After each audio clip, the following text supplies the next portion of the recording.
Yes, magandang gabi po sa ating lahat. Oras po dito sa kasalukuyan sa Pilipinas ay 21 segundo makalipas ang alas 10 ng gabi.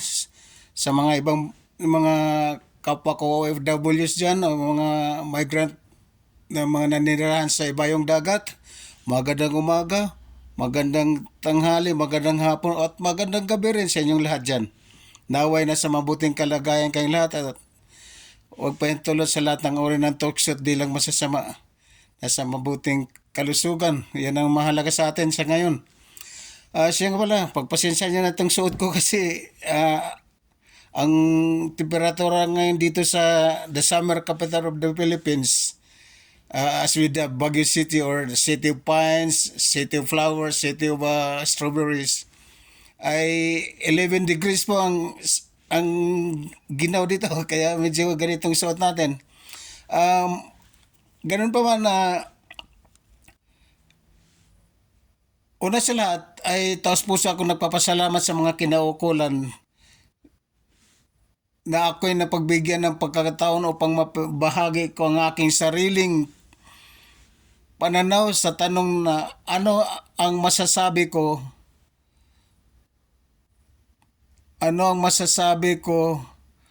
sa opinyon na ang bansa ay nahati ngayon dahil sa away politika. Ano ba yan?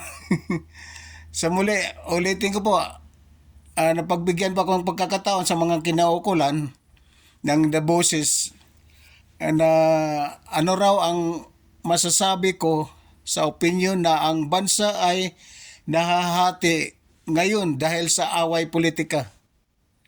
Siya nga pala kung inyong marapatin, maaari bang pag-correct nyo na lang ako kung ako'y magkamali sa aking nais na imungkahi. Para sa sarili kong opinyon, natural lang naman na sa larangan ng politika ay hindi maiwasan ang mga paninirang puri, pagyurak sa pagkatao. Ang lahat ng mga yan ay sanhi sa, siyempre, natural yon na tao lamang tayo na nagkakamali ng dahilan sa inggit at gahaman sa kapangyarihan. Normal lang naman yan dahil sa kahit nga magkakapamilya, magkamag-anak ay minsan di nagkakaunawan o di nagkakaintindihan. Kaya upang maiwasan ganitong senaryo na kung minsan ay talagang ganyan ang buhay ng tao. Walang ikangay tawag niyan, kasiyahan. Pero ang tangi ko lang masasabi, sa panahon ngayon na kasalukuyan na ano lang yan, parang tampong pururot lang yan. Mga nilalabas ng hindi naman nababasan, mga sama ng loob, tao lang naman kasi tayo. Kaya sa katunayan, pwede namang pag-usapan ng mahinahon, masinsinan, paraan at matiwasay at maiuliwalas na pagkakasunduan. Sa totoo lang, ang isyong tungkol sa pagbuko ng Mindanao sa Luzon at Visayas ay napakatagal ng panahon nito. Panahon pa ni Mang Kopong na kinakailang siglo pang nakalipas nang sinakop tayo ng kapangyarihan ng mga Espanyol, mga Amerikanos, mga Hapones. Ni kailan hindi na ipaghiwalay ng ang natin, yung Luzon, Visayas, Mindanao. Pagmasdan nyo naman sa ating watawat, 3 star symbolizes Luzon, Visayas, Mindanao. Kaya ano lang,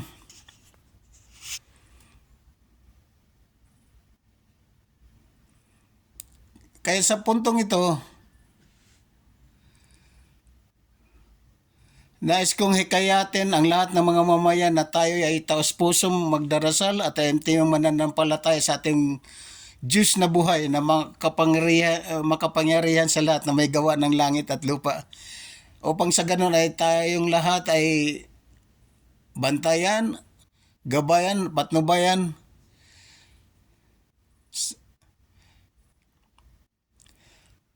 Kaya lagi kong ano to sa as I quote o sa sarili kong pananaw na in oneness